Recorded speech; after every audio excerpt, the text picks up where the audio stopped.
This is DRF Race of the Day. Hi everybody, Dan Illman here with the DRF Race of the Day for Wednesday, December the 22nd. Let's throw up the field for race number 4 at Gulfstream Park. It's a $35,000 claiming race for 2-year-olds going about 5 furlongs on the new Tapeta surface at Gulfstream Park. You can download free formulator past performances for this race on the Race of the Day event page at DRF.com. Access them, handicap along with me, and when you've made your final decisions, you can play the race and the entire Gulfstream card with your DRF Bets account. I'd urge everyone to use those free formulator past performances for this race. You've got a few horses trying a synthetic surface for the first time. If you click on the sire and dam's name in the past performances, you'll get expanded pedigree statistics on how horses do on different surfaces. Might help you out in your handicapping just a little bit, as will the Timeform US Pace Projector. The 4 Gone Nuts, who is your morning line favorite, is expected to make the lead, although with 2-year-olds I'd always be a little bit careful in projecting pace. These horses are growing and maturing with each passing day, and horses like the 1 Back At You, the 2 Pure Spite, even the number 6 has shown speed on Jet Air. This pace could get fast, going 5/8 of a mile. As for Back At You, the number 1, this horse is expected to show some speed. A winner 2 starts back on dirt, going 5.5 furlongs.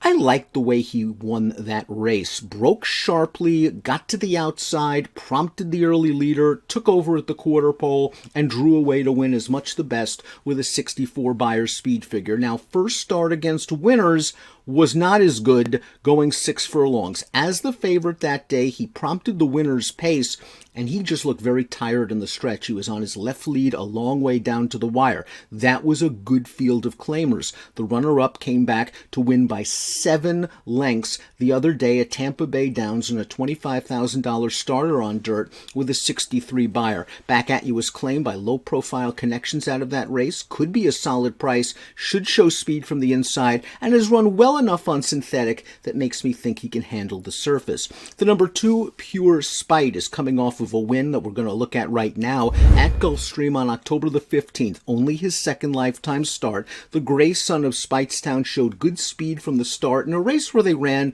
1-2 all the way around. He was claimed out of this race by trainer Carlos Perez, who is 2 for his last 7 off the claim with a $3.62 return on investment. Now, we haven't seen this horse in a while, but it's good news that he's run well on synthetic. He is working quickly on the dirt at Gulfstream Park, and it looks like he's got some ability. That 65 Beyer last time over a synthetic track, if he runs back to that race, he could be very, very tough in this spot. The 3 Lucago looks like one of those dirtied up horses that you might want to consider, especially if this pace is electric up front. Look at the horses he's been in against in his last 2 starts. The Sanford at Saratoga, overmatched against Todd Pletcher's Wit. And then last time out at Gulfstream, off of a long layoff, he had the misfortune to catch a Todd Pletcher 1-10 shot named My Prankster, who's already stakes placed. I'm willing to throw those 2 races out. If you go back to his race 3 starts back on the dirt, he showed some good speed to win that race with a 51 Beyer. Not bad for a 2-year-old in July. Click on Cantharos' name in your formulator past performances. You'll see he wins 16% with his synthetic sprint progeny compared to the 13% national average. The Dam was a stakes-winning turf sprinter. Sometimes we do see the turf form transfer successfully to synthetic, and Lucago himself is a half-brother to a stakes-place synthetic sprinter named Praise and Honor. So he's got the pedigree for synthetic. He's run against much tougher horses in his last 2 races, and he might appreciate the class drop at a price. Gone Nuts is your morning line favorite. Why not? Got a 77 Beyer in the race we're going to show you right now on October the 1st at Gulfstream over a synthetic track. He pushed the pace early. He took over. You see him pop back to his left lead at the end. He beat 2 next out winners. The 5th place finisher came back to win by almost 17 lengths with a 92 Beyer speed figure. You heard me right. That horse then came back after that race and didn't run very well, but Gone Nuts, this is a live race that he came out of. There are question marks. Gone Nuts has not been seen since that race on October the 1st, so he's been away for 2.5 months, and you usually don't put sharp horses away unless there's a reason. 2, it's kind of curious that off of that big win, trainer Mark Casse is offering him for the $35,000 tag. The race we just saw was a maiden special weight. I watched his most recent workout on the turf at Palm Meadows on December the 5th. He was washed out. His lead changes were still a little bit awkward, and he was outworked by an unraced 2-year-old. There are some questions about his form. Obviously, if he runs back to that 77 buyer, he's going to be tough. He should be forwardly placed. He fits this race well. 7-5, very light. You might want to be very careful on the win end, but he's a horse that you probably have to use in multiple race wagers. Rayo, Colorado. We'll watch his most recent one. This is an off-turf race on the dirt at Gulfstream on September the 16th, and he just got loose. Too much speed for these $25,000 maiden claimers.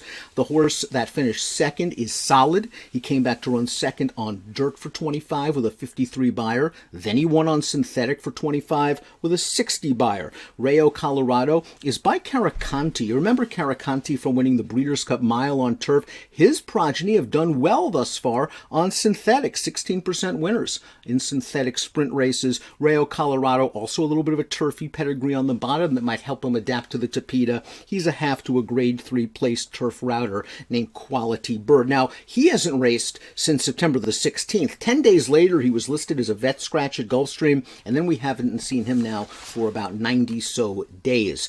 The 6 is On Jet Air. We're going to watch On Jet Air's victory, his second lifetime start. He was a big price at 27-1. This is his one and only start on synthetic, and he showed good speed throughout. He went fast from beginning to end. Here's the concern.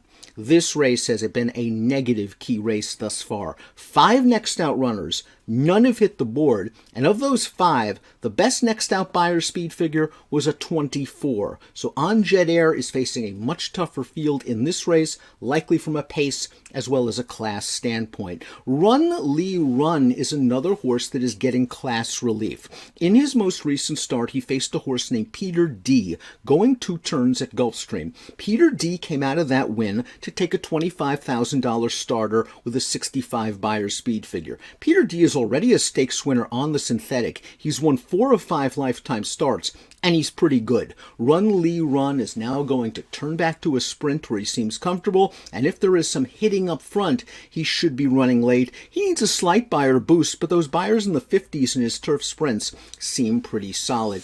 I had trouble with this race. I think I've gone nuts. The number 4, as we take a look at my selections, runs back close to his 77 buyer. He's supposed to win this race. There are enough question marks that make me think you might want to use some others. The 2 Pure Spite at 9-2 off the claim is a horse that I would also consider. I'm thinking of treading lightly in race number 4 at Gulfstream. I ended up with Gone Nuts. I'm interested in Pure Spite, but it should be an interesting field. Going 5/8 on synthetic for 2-year-olds. Best of luck.